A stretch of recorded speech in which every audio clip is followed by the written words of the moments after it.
ये दर्द तूने दिया है तो कोई बात नहीं।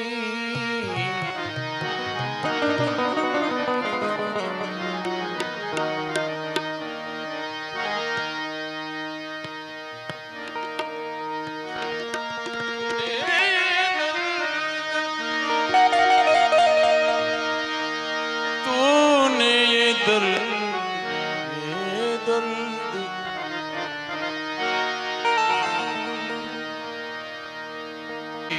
वफा का सिला है, यही वफा का सिला है तो कोई बात नहीं, तो कोई बात नहीं। तूने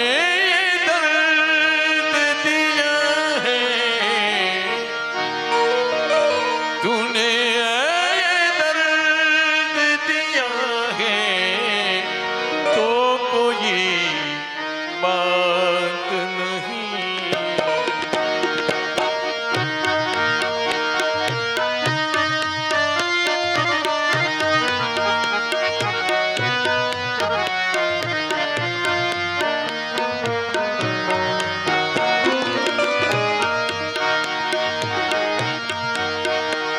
यही वफा का सिला है,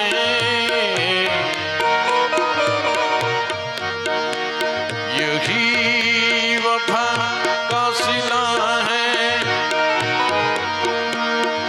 तो कोई बात नहीं। तूने ये दर्द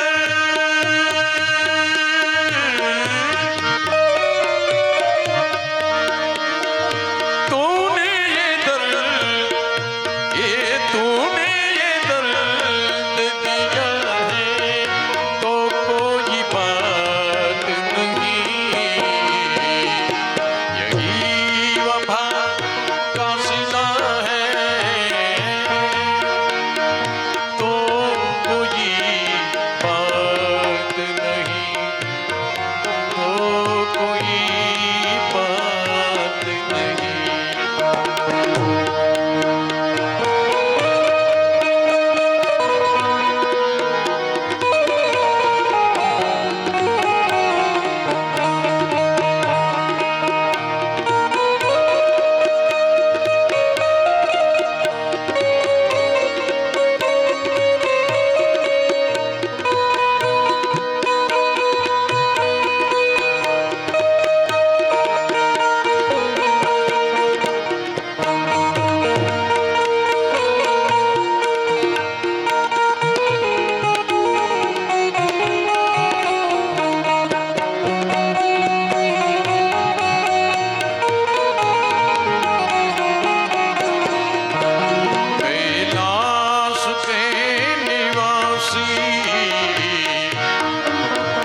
कैलाश के निवासी नम बार बार हो,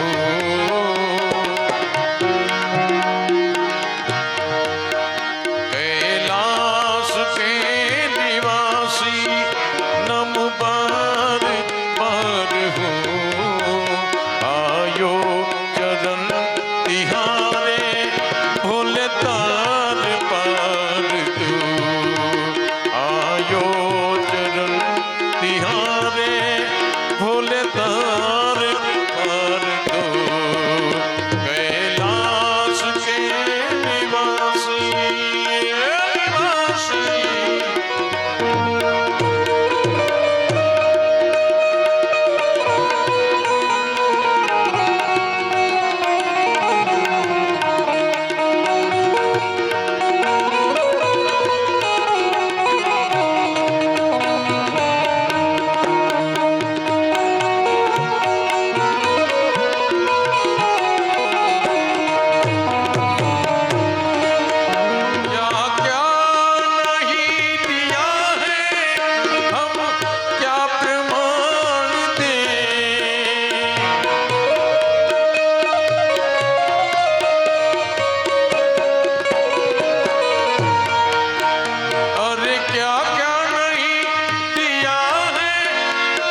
बार बार हो कैलाश के निवासी।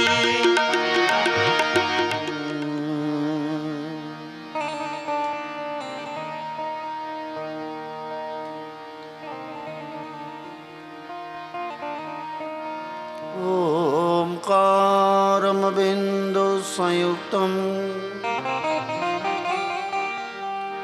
नित्यं ध्यायन्ति योगिनम् कामदोममोक्षदं चैवम् ओंकाराय नमो नमः।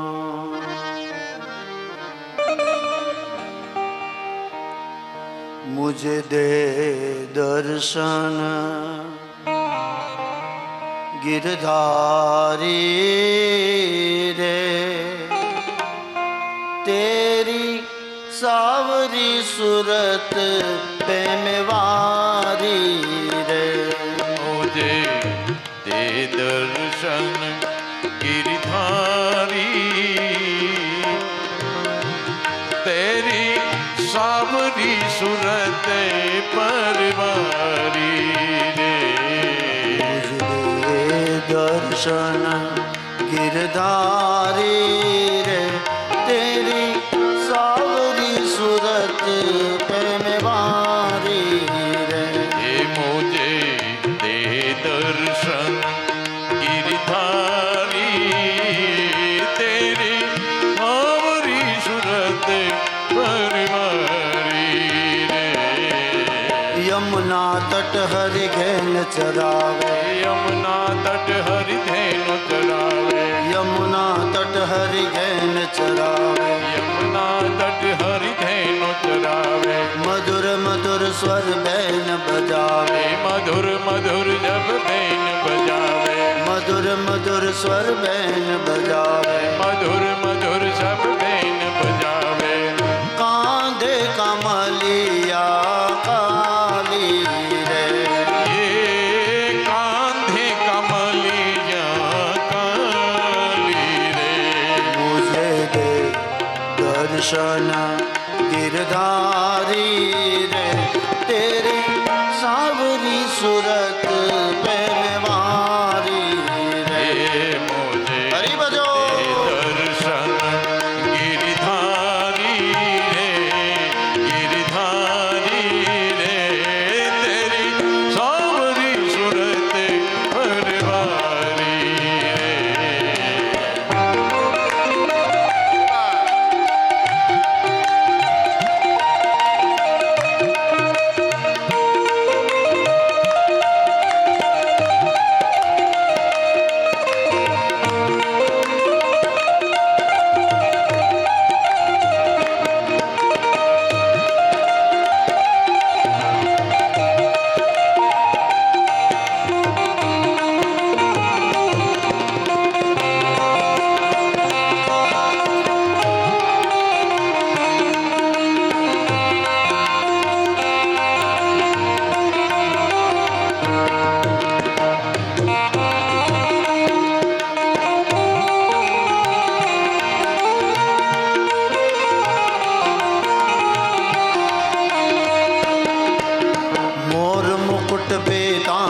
सोहे, मोर मुकुट पीतांबर सोहे, मोर मुकुट पीतांबर सोहे। मोर मुकुट पीतांबर सोहे। देखी रूप मन मुनिगन मोहे, देखी रूप मुनि मन जन मोहे। देखी रूप मन मुनिगन मोहे। देखी रूप मन मुनि जन मोहे।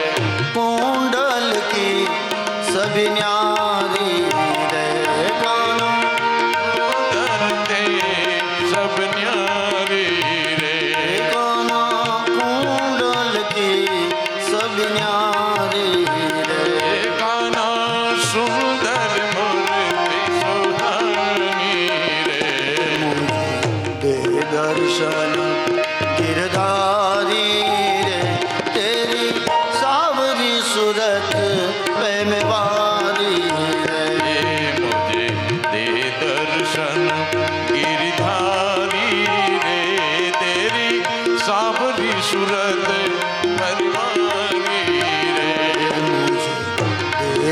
दर्शन गिरधारी रे तेरी सावरी सूरत पे मेवारी रे मुझे दे दर्शन गिरधारी गिरधारी तेरी सावरी सूरत परवारी रे वृंदावन में रास रचावे वृंदावन में रास रचावे वृंदावन में रास रचावे हे वृंदावन में रास रचावे गोप गोपियों संग मिल गावे गोप गोपियों संग में गावे गोप गोपियों संग मिल गावे गोप गोपियों संग में गावे नूपुर धुन लागे प्यारी रे तेरी मौसी होने लागे प्यारी रे हे कान्हा नूपुर धुन लागे प्यारी रे ये कान्हा रूप प्यारी रे हे मुझे दे दर्शन गिरधारी रे तेरी सावरी सूरत पे मेवारी रे मुझे दे दर्शन गिरधारी गिरधारी तेरी सावरी सूरत परवारी रे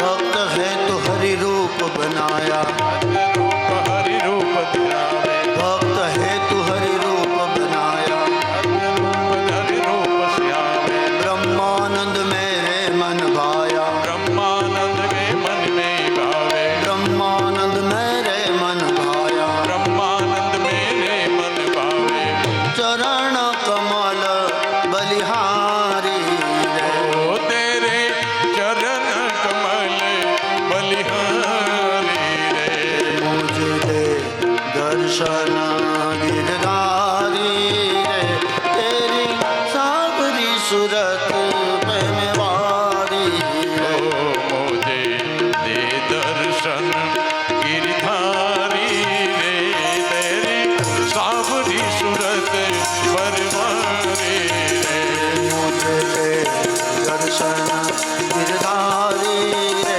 तेरी सावरी सूरत पे मेवारी रे मुझे दे दर्शन गिरधारी रे तेरी सावरी सूरत परवारी रे मुझे दे दर्शन गिरधारी रे तेरी सावरी सूरत पे मेवारी रे मुझे दे दर्शन गिरधारी रे तेरी सावरी सूरत परवारी रे तेरी सावरी सूरत पे मेवारी तेरी सावरी सूरत पे मेवारी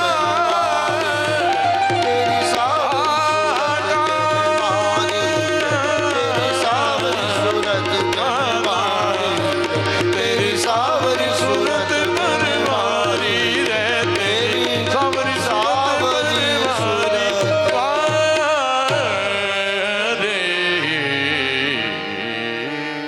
मुझे दे दर्शन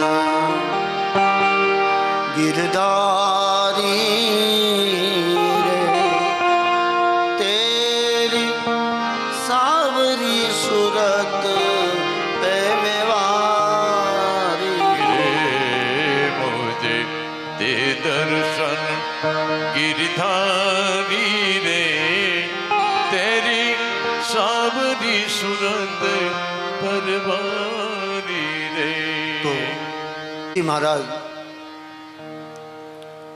આત્માનું કલ્યાણ થાય અને પૂર્વજોના ઋણમાંથી મુક્તિ મળે એવી સુંદર કથા શ્રીમદ ભાગવત છે. બાપ કર્મण्यवाधिका રસ્તે મામ ફલે સુ કદાચન કર્મની ગતિ ન્યારી છે.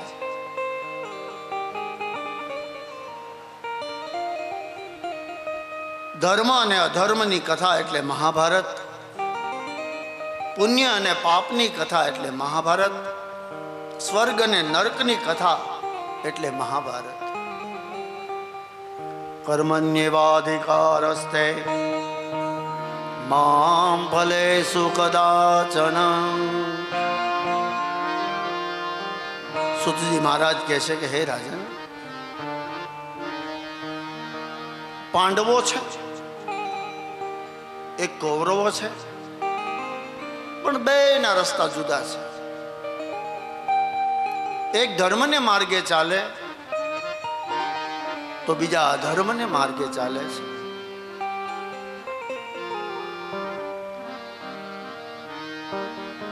ધૃતરાષ્ટ્ર મહારાજને 100 બાળકોની ઉત્પત્તિ થઈ. પાંડુ રાજાને 5 પુત્ર, 5 છે એ પાંડવો કહેવાના, 100 છે એ કૌરવો કહેવાના. દુર્યોધન, દુશાસન, આ બાજુ યુધિષ્ઠિર, ધર્મરાજ, સહદેવ, નીલ અને ભીમ અને અર્જુન.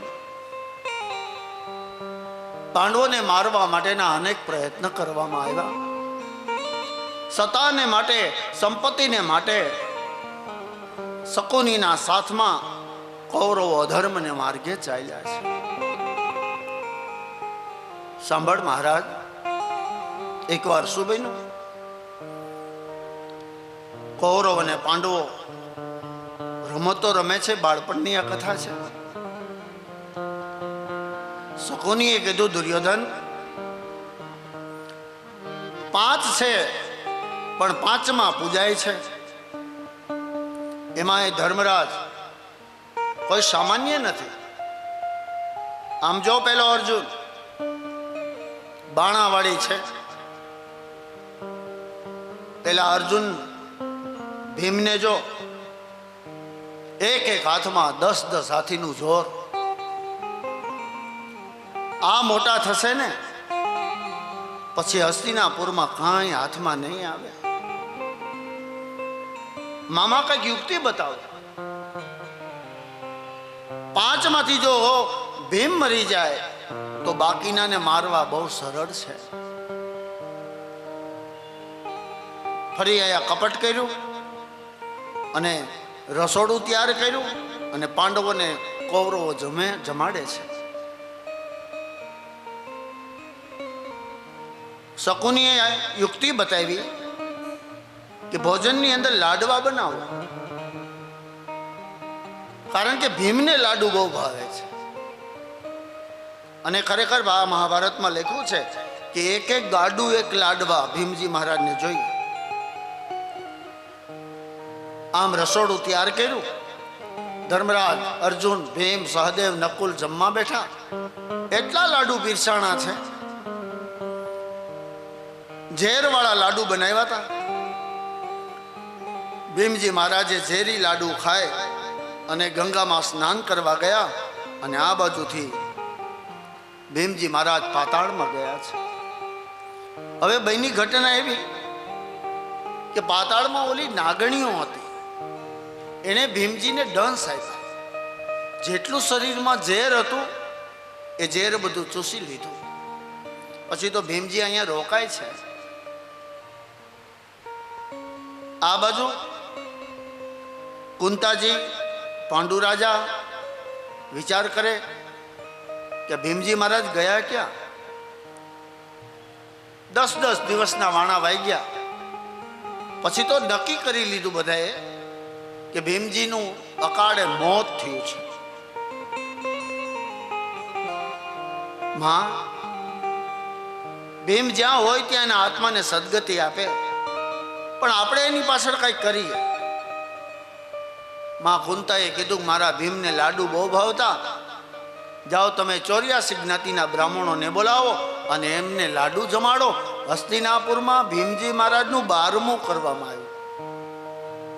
12માના દિવસે આમંત્રણ આપવામાં આવ્યા ભૂદેવોને.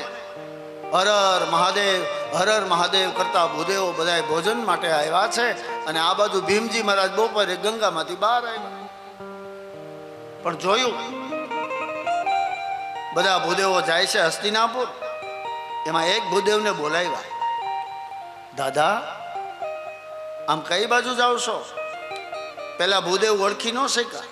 કહ્યું કે અમારા પાંડુ રાજાના દીકરા ગુજરી ગયા છે, તે આજે 12મું છે, તે લાડુ જમવા જઈએ છીએ. ભીમજી કહ્યું જીવું છે ને મારું 12મું? પણ ભીમજીને લાડુનું નામ પડ્યું એટલે રાજી થઈ ગયા. કહ્યું કે ચાલો લાડુ પેલા ખાઈ લઈએ પછી ચોખવટ કરશું. બધા ભૂદેવોની હારે બ્રાહ્મણ બનીને ભીમજી મહારાજ આવ્યા છે પંગતની અંદર.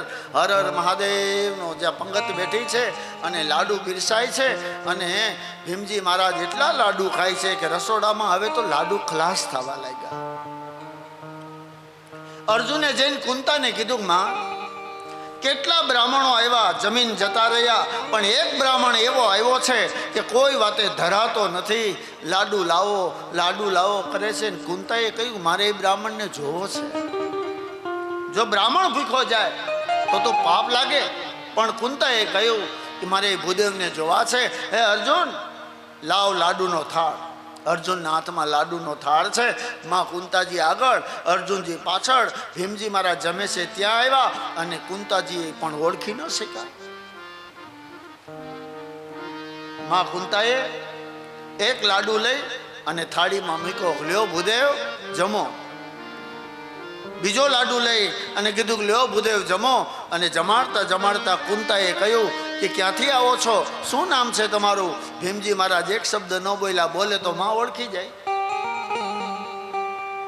ત્રીજો લાડુ મૂક્યો ત્યાં તો ભીમજી મહારાજને ઓડકાર આવ્યો અને ઊભા થયા. ત્યારે કુંતાને ખબર પડી કે અર્જુન, આ મારો ભીમ જીવે છે. ત્યારથી ભીમનું વૃકોધર નામ પડ્યું. વૃકોધર કહેવાનું. આમ ભીમજી મહારાજે હસ્તિનાપુરમાં આનંદ કરાયો. કારણ કે ભીમજી મહારાજને જ્યાં સુધી માં નો જમાડે ત્યાં સુધી ઓડકાર ન આવતો. એટલે એક એક ગાડું લાડુ જોઈ જતા. સુતજી મહારાજ કહે છે કે મારવા માટેના પાંડવોને અનેક પ્રયત્ન થયા છે. એકવાર તો કાળા લાક્ષા ગૃહ બનાવ્યો, પાંડવોને ભેટ આપવામાં આવ્યો. માં કુંતાજી સહિત પાંડવોને ભેટ આપ્યો અને પાછળથી અગ્નિ આપી. લાક્ષા ગૃહ બળબડ બળવા લાગ્યો અને ત્યારે પાંડવો દુઃખી થવા લાગ્યા અને કહ્યું કે હવે આપણે બળીને ભસ્મ થઈ જશું. પણ ભીમજી મહારાજ, અર્જુને સહદેવને પૂછ્યું કે ભાઈ સહદેવ, આમાંથી જીવતા રહેશું કે બળી જશું? ત્યારે સહદેવે કહ્યું કે ભીમ જમણો પગ પછાડે તો ભોંયરું થશે ને ભોંયરાના માર્ગે આપણે નીકળી જઈશું. કારણ કે સહદેવ જ્યોતિષી હતા, પણ કોઈ પૂછે તો જવાબ આપતા. ભોંયરા માર્ગે પાંચેય પાંડવો કુંતાને લઈને નીકળી ગયા. અને આ ભોંયરું કોણે બનાવ્યું હતું?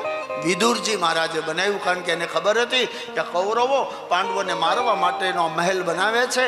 એ પહેલા તો ભોંયરાની રચના વિદુરજી મહારાજે કરી દીધી હતી. કહેવાય છે જંગલમાં પાંડવો રહેવા લાગ્યા અને કૌરવોને એમ થયું કે પાંડવો બળીને ભસ્મ થઈ ગયા.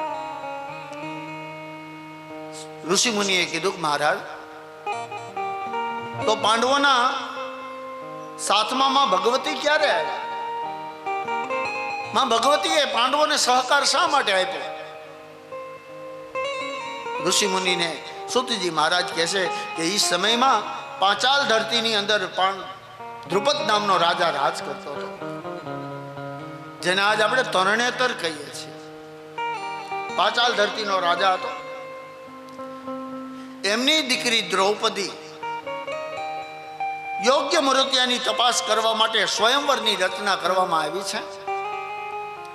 એક પાણીનો કુંડ બનાવ્યો, ઉપર એક માછલી. પાણીમાં જોઈને જે માછલીની જમણી આંખ વીંધે આવો કોઈ યોદ્ધા તો એને દ્રૌપદી પરણાવા. દેશ વિદેશમાં કંકોત્રી મોકલવામાં આવી છે. હસ્તિનાપુરે કંકોત્રી ગઈ છે. તમામ રાજકુમારો આવ્યા છે. અહીંયા તો દ્વારકાધીશ પણ બેઠા છે. દુર્યોધન ઉભો થયો, હાથમાં ધનુષ બાણ લીધું. પાણીમાં જોઈને માછલીની આંખ વીંધે છે, પણ તેદી દુર્યોધન મત્સ્યવેદ ન કરી શક્યો. કેટલાય રાજકુમારો આવ્યા, કોઈ મત્સ્યવેદ ન કરી શક્યો. છેલ્લે કર્ણ ઉભો થયો.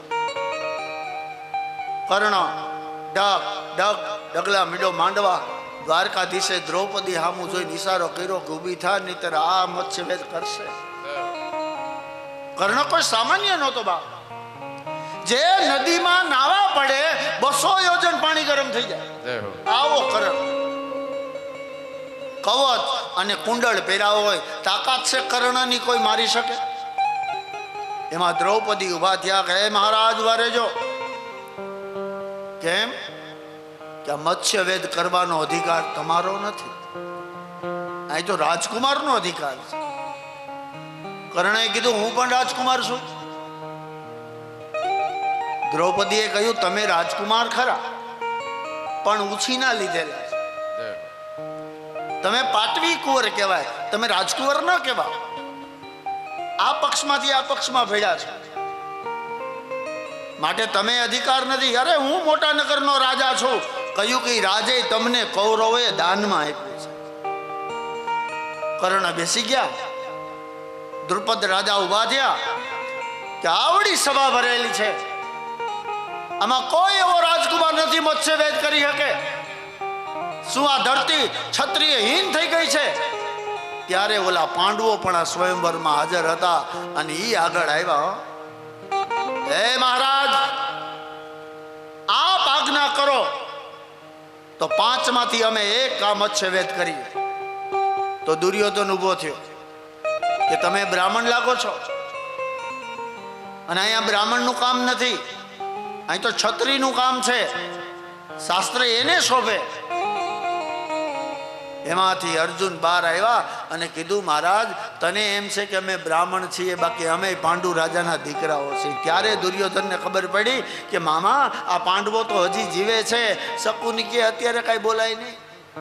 અરે અર્જુનજી મહારાજ આગળ આવ્યા, દ્વારકાધીશને પ્રણામ કર્યા, હાથમાં ધનુષ બાણ લીધું અને પાણીમાં જોઈને મત્સ્યવેદ કર્યો. અને કહેવાય છે દ્રૌપદી મહારાજ એને સ્વયંવરમાં વિજય માળા પહેરાવવામાં આવી અને માં ભગવતી હારે વિવાહ સંસ્કાર સંપૂર્ણ કરી અને પાંડવો માં જગદંબાને લઈ અને કુંતાજી પાસે આવ્યા છે. જંગલમાં ઝૂંપડી બાંધીને પાંડવો રહેતા હતા. કુંતાજી તો રસોઈ બનાવે છે. સુંદર કન્યાને પરણીને અર્જુન આશ્રમે આવ્યા છે અને કહ્યું ધર્મરાજાએ, એ માં બહાર આવીને જો, અમે એક વસ્તુ લાવ્યા છીએ. કુંતાજીએ કીધું કે જે હોય સરખા ભાગે 5 વેચી લ્યો. અરે માં બહાર આવીને જોતો ખરી. જ્યાં કુંતાજી બહાર આવીને જોવે ને ત્યાં તો જગદંબા ઊભી છે. ઉઠી અમર મેં ગજ કમર મેં જગ સમર મેં જારણી, દેતા ડમર મેં ખડગ મર મેં રણનગર મેં દારુણી, ધકમાન ધણરણ યોગ ગણણ ગરડ ના દે ગડગડી. એવી માં જગદંબાને જોઈને કુંતાએ કીધું ઓહો અર્જુન બેટા મને માફ કરજે, મને ભૂલ થઈ ગઈ. મને એમ કે કોઈ વસ્તુ લાવ્યા છો એટલે મેં કહ્યું કે 5 ભાઈઓ સરખા ભાગે વેચી લો, પણ આ તો માતાજીનું વચન હો બેટા. આજથી તારે મારા 5 દીકરાને પતિ ધારણ કરવાના છે. 5 પતિ. છતાંય ભાગવતમાં દ્રૌપદીને જગદંબાનું સ્થાન આપ્યું છે. 5 પતિ છતાંય ભાગવતમાં એને સતી કહેવાય.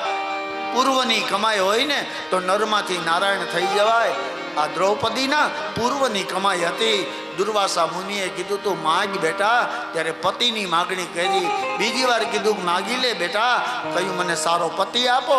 5 વાર પતિની માગણી કરી. દુર્વાસાએ કીધું જાઓ તમારે હવે પછીના જન્મમાં 5 પતિને ધારણ કરવાના છે. 5 પતિ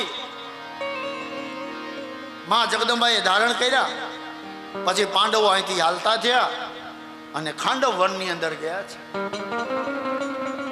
જે બંજર જમીન છે, પાંડવોને આપેલી આ જમીન ભગવાન કૃષ્ણએ આજ્ઞા કરી કે આ જમીનને તમે ખેડો, આમાંથી તમને દ્રવ્ય મળશે. ને બંજર જમીનને ખેડવામાં આવી.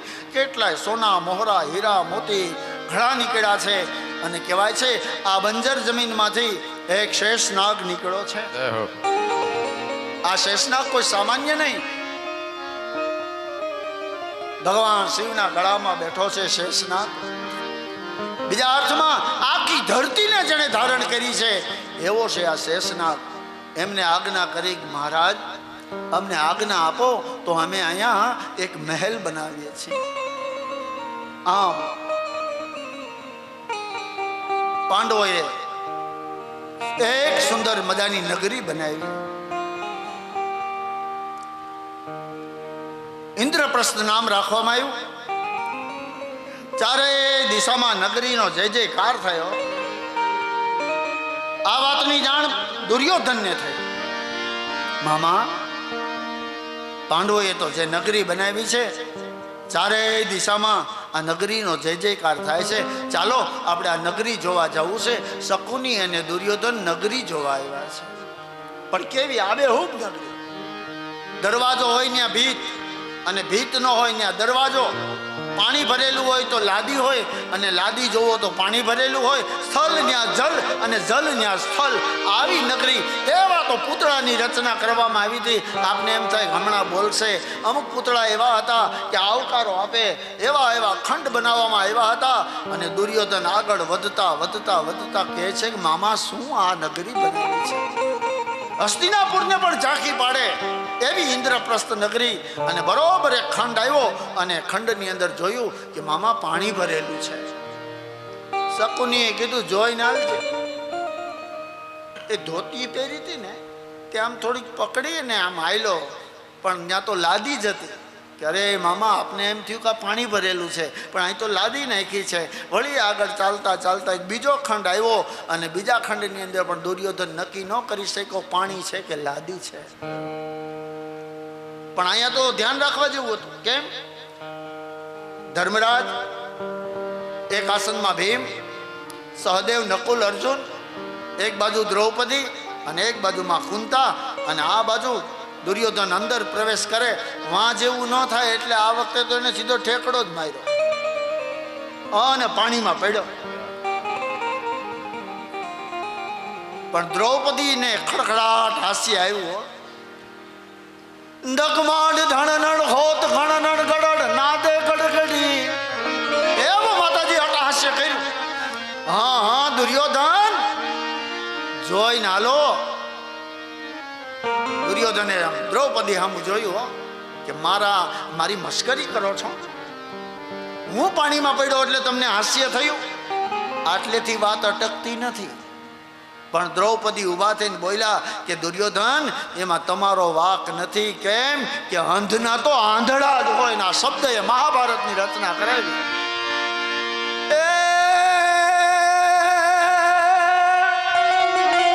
મારી મહામંડી તું વિખંડી, ચડ ચડી કોપે કમંડી, નાગચંડી ચાપડે. એ દુર્યોધન,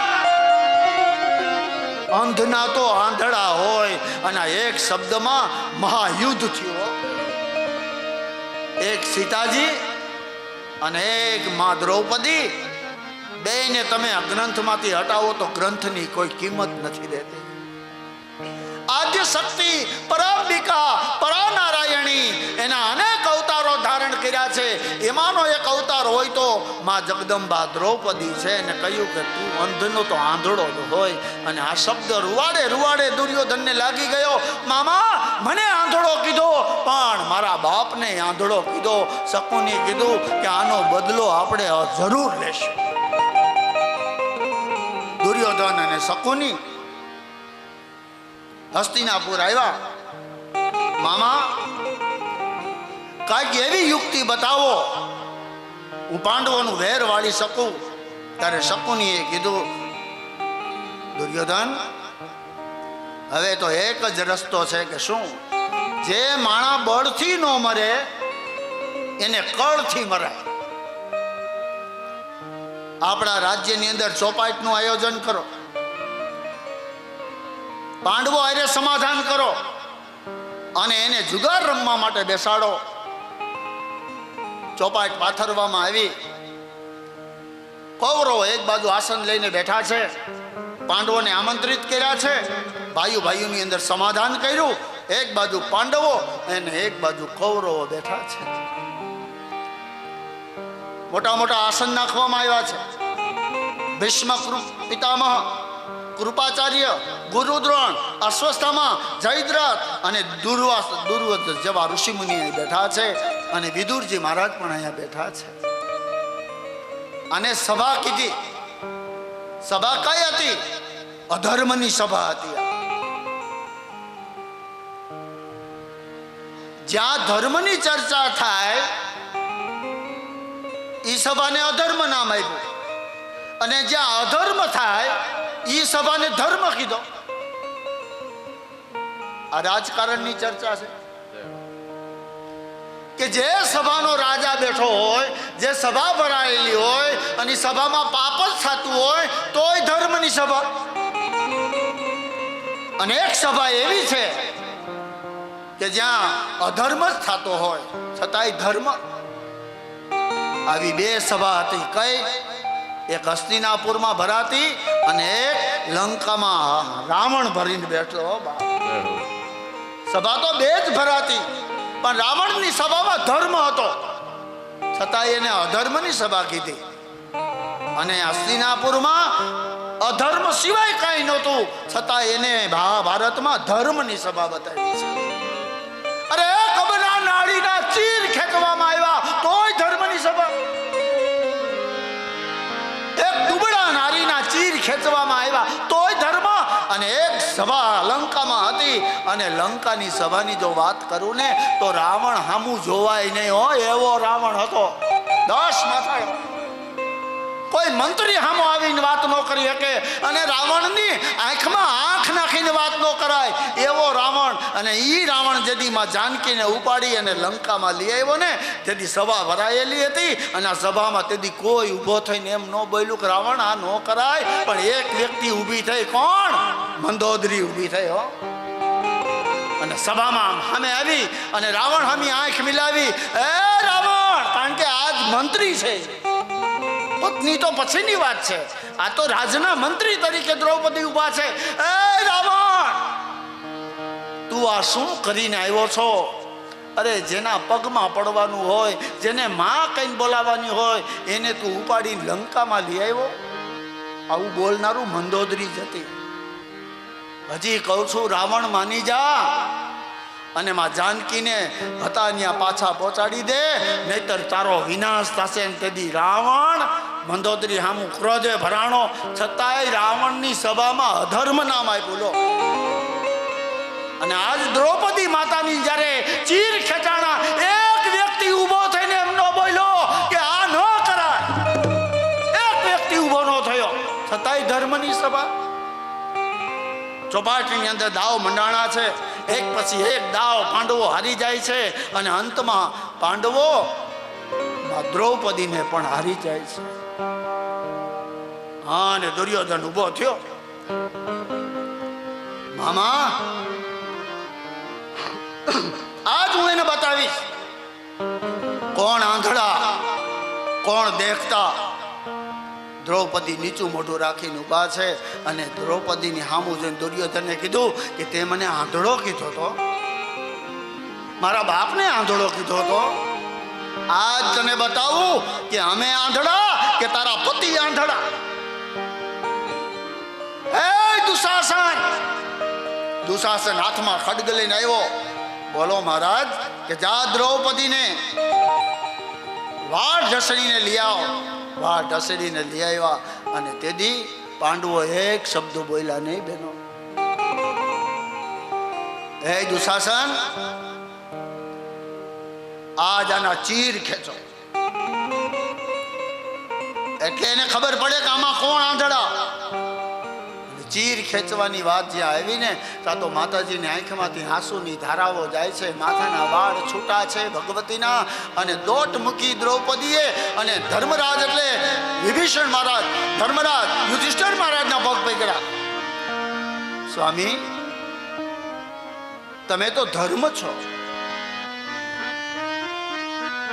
સાંભળ્યું છે કે તમે મને જુગારમાં હારી ગયા છો. એ ધર્મરાજ, તમે ધર્મ કેવા? તમે જ મને દાવમાં મૂકી દીધી.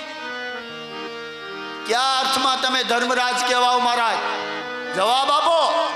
તેથી ધર્મરાજ એક શબ્દ નહોતા બોલ્યા અને દ્રૌપદીએ ભીમને કીધું, ભીમ, તારા હાથમાં તો દહ હાથીનું જોર છે. એક મુઠ્ઠીનો પ્રહાર કરીને દુર્યોધનને તો દુર્યોધનને ભોમાં ભંડારી દે એમ છો, પણ આ તું કેમ કાંઈ નથી બોલતો? ભીમજી મહારાજ એક શબ્દ ન બોલ્યા, કારણ કે વચન એકને કાજ પાંડવ હાર્યા પ્યારી. મોટા ભાઈ તમને હારી ગયા છે. હે અર્જુન, તારા હાથમાં તો ગાંડીવ નામનું ધનુષ છે. અગ્નિ નામનું બાણ ખેંચ અને છોડ આ પાપીઓ ઉપર, બાળીને ભસ્મ કર. પણ તેથી દુર્યોધન અર્જુન પણ એક શબ્દ ન બોલ્યો. દુર્યોધને કીધું, દુશાસન, હવે જાજી વાર ન લગાડો અને પકડો એના ચીર.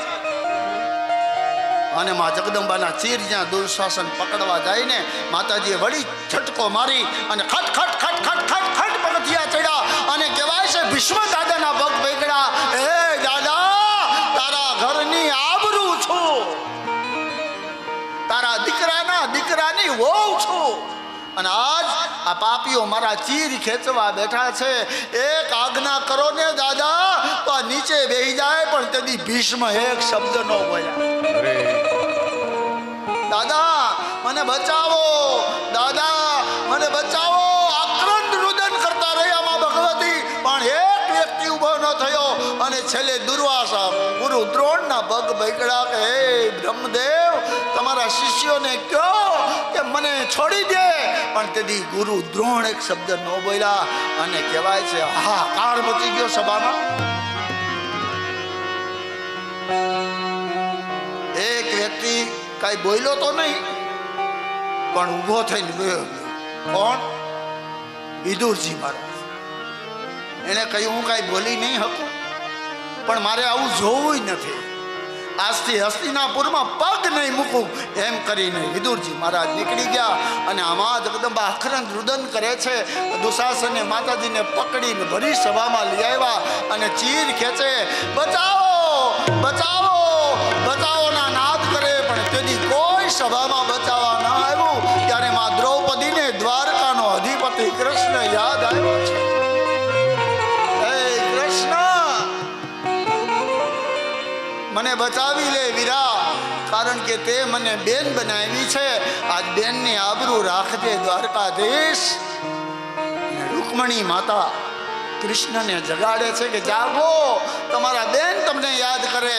અને આવતા વાર લાગીને એટલે દ્રૌપદીએ કૃષ્ણને મેણું માર્યું કે હું સગી બેન થોડી છું તો તું આવ. અરે આ જગ્યાએ કદાચ સુભદ્રા હોય તો તે વાર ન લગાડી હોય. એમ કરીને દ્રૌપદી આક્રંદન કરે. હે કૃષ્ણ, આ તો ભગવાન હસ્તિનાપુર સુધી પહોંચી ગયા અને એક પછી એક ચીર મીડા પૂરવા અને 9,999 ચીર કૃષ્ણએ પૂરી આપ્યા છે. અને દુશાસન બેભાન થઈને પડી ગયો છે. માં જગદંબાના એટલા ચીર કૃષ્ણએ પૂર્યા. કોઈએ પ્રશ્ન કર્યો, કૃષ્ણ, આટલા બધા ચીર તમે ક્યાંથી લાવ્યા? ત્યારે કૃષ્ણએ કીધું, મારી બેને જ્યારે મારી આંગળીમાં લોહી નીકળ્યું પાટો બાંધ્યો ને, એના તાગડા 999 હતા. આજ મેં એના ઋણમાંથી મુક્તિ મેળવી. सभा के बीच घेरी सीते की लगा दी ढेरी ढेरी तूने पल की करी न डेरी ओ लजिया बचाने वाले सुन ले पुकार मेरी सुन ले पुकार मेरी वो बंसी बजाने वाले सुन ले पुकार मेरी वो बंसी बजाने वाले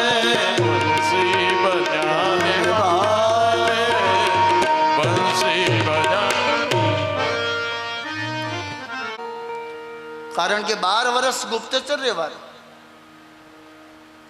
12 વર્ષ વનવાસ પાંડવોએ પૂરો કર્યો.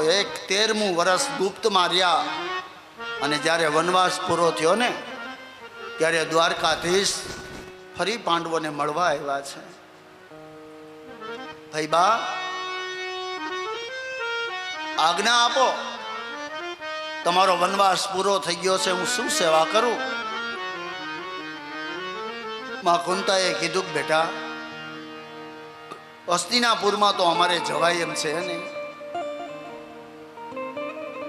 કૃષ્ણએ કીધું માં, એક કામ કરો, હું હસ્તિનાપુર જાઉં, દુર્યોધનને સમજાવું, સમાધાન થાય તો કરાવું, પછી તમે હસ્તિનાપુર જતા રહેજો. આમ કરીને ભગવાને હસ્તિનાપુર સંદેશ મોકલ્યો કે હું સમાધાન માટે આવું છું. અને આ બાજુ દુર્યોધન રાજી બન્યો, કારણ કે દ્વારકાધીશ હસ્તિનાપુર આવે છે. આખા નગરમાં વાયુ વેગે આ સમાચાર પસર્યા કે ભગવાન દ્વારકાધીશ હસ્તિનાપુર આવે છે. આખું નગર શણગારવામાં આવ્યું, મોટા મોટા સ્તંભ નાખવામાં આવ્યા, તોરણો બાંધવામાં આવ્યા છે અને આખું નગર ભગવાનને વધાવવા માટે આવ્યું છે. આમાં એક વ્યક્તિ એવી હતી કે ટકનું લઈ આવી અને ટકનું ખાવું, પહેરવાના પૂરા વસ્ત્ર પણ નહોતા. કોણ? તો કે વિદુરજી મહારાજ. જ્યારથી અધર્મ થયો ને ત્યારથી વિદુરજી મહારાજ ગંગાને કિનારે ઝૂંપડી બાંધીને જીવન નિર્વાહ કરતા. એને ખબર પડી કે દ્વારકાધીશ આવે એટલે એ વધાવવા માટે આવીને સભામાં ઊભા રહી ગયા છે. એમાં ઉદ્ધવજી મહારાજ અને કૃષ્ણ આવ્યા છે અને હાચા મોતીડાથી ભગવાનને વધાવવામાં આવ્યા છે. અને પણ ભગવાને ચારેય બાજુ નજર કરીને તો વચ્ચે સુલભા અને વિદુર ઉભા હતા ને, અને કૃષ્ણએ અધર હાથ કરીને કીધું, નમસ્કાર કાકા. જય હો. દુર્યોધને હાચા મોતીડાથી વધાવ્યા પણ કૃષ્ણે એક નજર ન કરી. પ્રેમ કે બસ, પ્રેમ કે બસ. ભગવાન પ્રેમના તાતણે બંધાઈને આવે છે. એને સત્તા નથી જોતી, એને સંપત્તિ નથી જોતી, એને તો માત્ર તમારો પ્રેમ જોઈએ છે. હસ્તિનાપુરમાં ભગવાનને લઈ આવ્યા. દુર્યોધન બેઠો, જલપાન કરાયું. દુર્યોધને કીધું, દ્વારકાધીશ આજ્ઞા કરો, તેમાં કેમ આવવાનું થયું? ત્યારે ભગવાને કીધું કે દુર્યોધન, તારા વડીલોને બોલા, ભીષ્મ, કૃપાચાર્ય તમામ બેઠા છે. એમાં કૃષ્ણએ પ્રસ્તાવ મૂક્યો કે દુર્યોધન, જે બન્યું એ ભૂલી જાઓ. પાંડવો અત્યારે વનવાસ પૂરો કરી દુઃખી થાય છે અને ગમે એમ તો તમે કાકા બાપાના ભાઈઓ છો, સમાધાન કરો અને જે બન્યું એને ભૂલી જાઓ. અને દુર્યોધન ઊભો થયો, માફ કરજો દ્વારકાધીશ, બધી ચર્ચા કરજો, પાંડવોની ચર્ચા અહીંયા નહીં કરતા. ભગવાનનું અપમાન કર્યું છતાંય ભગવાન બેઠા. દુર્યોધન, કપટ કરી કરીને તે બધું લઈ લીધું છે, તો માત્ર એનો અડધો ભાગ છે એને આપી દે. સમાધાન ન કરો તો કઈ નહીં. કહ્યું કે નહીં મહારાજ, મને મંજૂર નથી. અરે 5 ગામડા દે કે પોતાનું નિર્વાહ કરી શકે. તોય દુર્યોધન માન્યો નહીં. ત્યારે ભગવાને કીધું, હસ્તિનાપુરમાં રહેવા માટેની થોડી જગ્યા તો દે. ત્યારે દુર્યોધન ઊભો થઈને બોલ્યો કે તમારે જોઈ તો હસ્તિનાપુર આપી દઉં, પણ પાંડવોને તો સોયના નાકા જેટલી જગ્યા નહીં. અને કૃષ્ણ ઊભા થઈ ગયા. પાપી, આટલો તને સમજાવું છતાંય તું સમજ્યો નહીં તો તારી અધોગતિ હવે શરૂ થવાની છે. ભીષ્મએ કીધું, બેસો બેસો દ્વારકાધીશ. પણ ભગવાને ઉદ્ધવજીને કીધું, ઉદ્ધવ ઊભા થાવ, આ પાપીના ઘરે હવે એક જાજુ રોકાવાય નહીં. દુર્યોધન પગમાં પડી ગયો, ક્ષમા કરો મને દ્વારકાધીશ, તમે આવ્યા ને 32 જાતના ભોજન બનાવ્યા છે. ભગવાને કીધું, ભોજન તું જમજે, હવે તારા ઘરનું તો પાણી ન ખપે. અરે મહારાજ, જમ્યા વિના ન જવાય. દુર્યોધને કીધું કૃષ્ણને, જમા વગર નહીં જવા દો. ભગવાન ના પાડે છે. પણ એમાં ઉદ્ધવજી મહારાજ બોલ્યા, કૃષ્ણ ભૂખ બહુ લાગી છે અને દ્વારકા ક્યારેય આવશે? આટલી બધી તાણ કરે છે તો હાલને જમીન નીકળીએ. પણ ભગવાને કીધું કે હે ઉદ્ધવ, આ પાપીના ઘરે જમાય નહીં. કેમ કે આ પાપીનું ખાઈ તો આપણે પાપી થઈ જાવ. દુર્જન કી કરુણા પૂરી.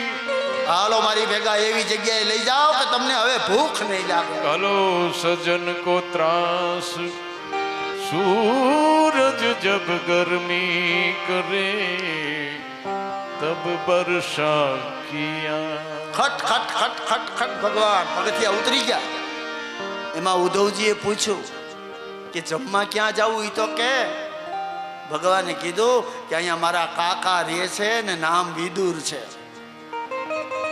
અને વિદુરજી ઝૂંપડી બાંધીને રહેતા હતા. બે માણા રાહ જોવે, હો હમણાં આવશે હમણાં આવશે. સુલભાઈ કીધું એ જમી લ્યો, ત્યાં કાજુ બદામ પિસ્તા ખાતો હોય છે, આ તાંજડિયાની ભાજી ખાવા નહીં આવે. પણ વિદુરને એટલો બધો ભરોસો હતો કે જોજો હો સુલભા, મારો કૃષ્ણ મને મેળા વિના ન જાય. એમ વિદુરજી મહારાજના આંગણા તરફ કૃષ્ણએ તૈયારી કરી. ચાલો ને વિદુર ઘેર જાય એવું ધવજી, ચાલો વિદુર ઘેર જાય. ચાલો ને વિદુર ઘેર જાય, ઓ ધવજી, ચાલો વિદુર ઘેર જાય. ધીમે ગંગા અને કિનારે રથ હાલ્યો જાય છે. સુલભા દેવી રસોઈ બનાવે છે અને વિદુરજી મહારાજ રાહ જોઈને બેઠા ને એમાં ઝૂંપડીનો દરવાજો ખુલ્યો અને સુલભાની નજર ગઈ. એ સ્વામી, શું બેઠા છો? ઊભા થાવ, જોવો મારે આંગણે દ્વારકાધીશ આવ્યો છે. અને ભગવાન જે અંદર આવ્યા ને, બેસવા માટે આસન નહોતું.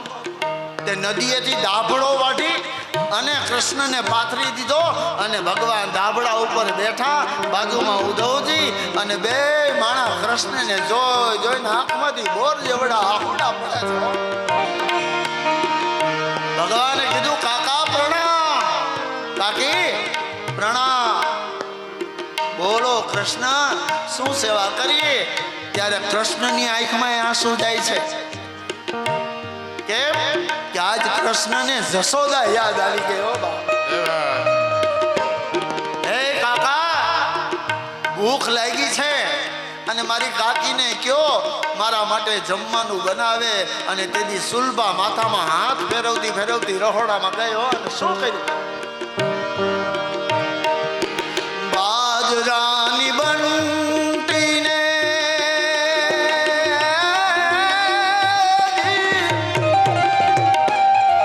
તાંજડિયાની ભાજી રે, બાજરાની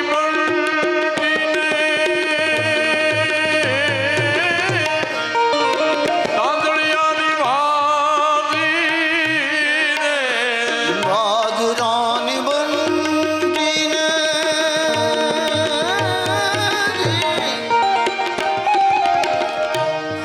તાંજડિયાની ભાજી રે, રુચિ રુચિ ભોગ લગાવે એવું ધવજી, ચાલો વિદુર ઘેર જાય. એ હાલો ને વિદુર ઘેર જાય, ઓ ધવજી, હાલો વિદુર ઘેર જાય.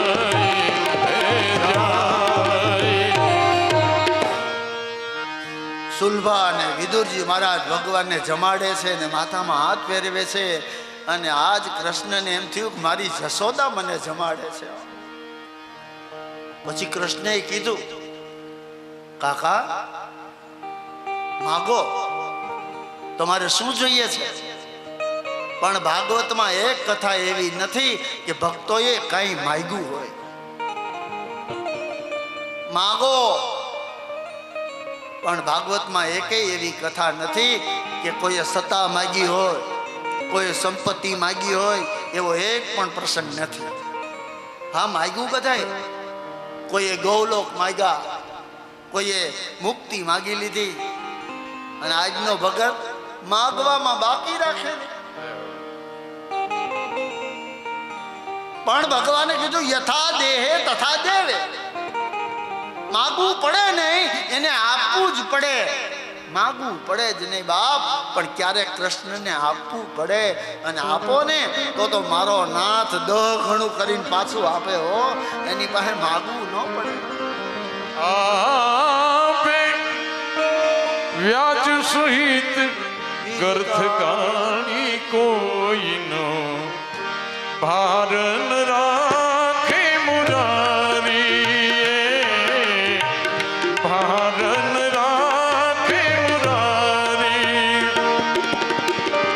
થોડું ચંદન કુબજાનું લીધું, રૂપ મનોહર દીધું, એને રૂપ મનોહર દીધું. સુદામા દેવાને, સુદામા દેવાને અધળક આપ્યું ત્યારે વાલાજીએ જોયું નવ જાગી કોઈનો હાર ન રાખે મુરારી, હાર ન રાખે. ભગવાનને આપણે કંઈક આપ્યું હોય ને તો જ ભગવાન આપે. એક માજી હતા ને, એ રોજ મંદિરે જાય.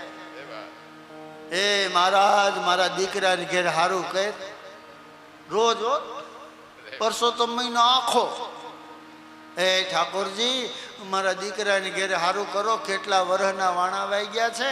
એમાં મુખિયાજી આવ્યા. માજી, હા બેટા, કે શું રોજ રોજ માગો છો? કે મારે ઘેરેથી બહુ છે અને 11 વર્ષના વાણા વાઈ ગયા, એને કાંઈ સંતાન નથી, તો હું ભગવાનને પ્રાર્થના કરું છું કે મારી દીકરાને ઘેર સારું કરે. પૂજારી કે એમને સારું ન કરે. કે તો કે તમે કોઈ દી ઠાકોરજીને કાંઈ આપ્યું? કે ના. કે તો કોક દી કંઈક આપો તો ઠાકોરજી આપે. અરે નમઃ. તો કે ઠાકોરજીને શું ભાવે? એ મુખિયાજી કે કેળા ભાવે, કેળા. તે માજી માર્કેટે ગયા સવારમાં, અને માર્કેટે જઈને કેળાની રેકડી હતી ને, ત્યાં જઈને કે એલા કેળાનો શું ભાવ? તો ઓલો કે 50 રૂપિયાના 10. તો બહુ મોંઘો. બીજી રેકડીએ ગયા, એલા તારી પાસે? કે 20 રૂપિયાના 10. કે તુંય મોંઘો. તે છેલ્લે એક રેકડી ઊભી હતી ને, એની પાસે ને રેકડીમાં 10-12 કેળા હતા. આમ છૂટા છૂટા રખડતા હતા, હાવ કાળા પડી ગયા હતા. માજીએ કીધું કે આ બધાય કેળાનો શું ભાવ? ઓલો કે 5 રૂપિયા. કે બાંધી દે.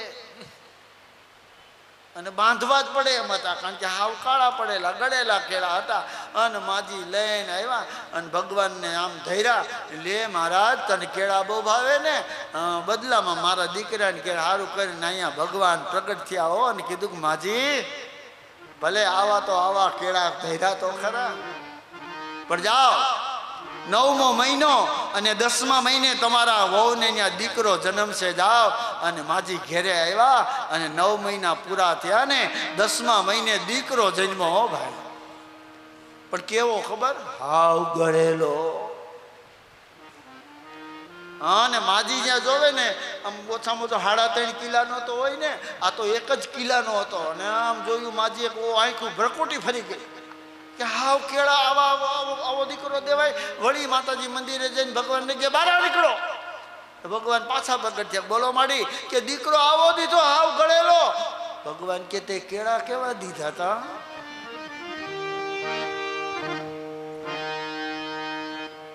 યથા દેહે તથા દેવે.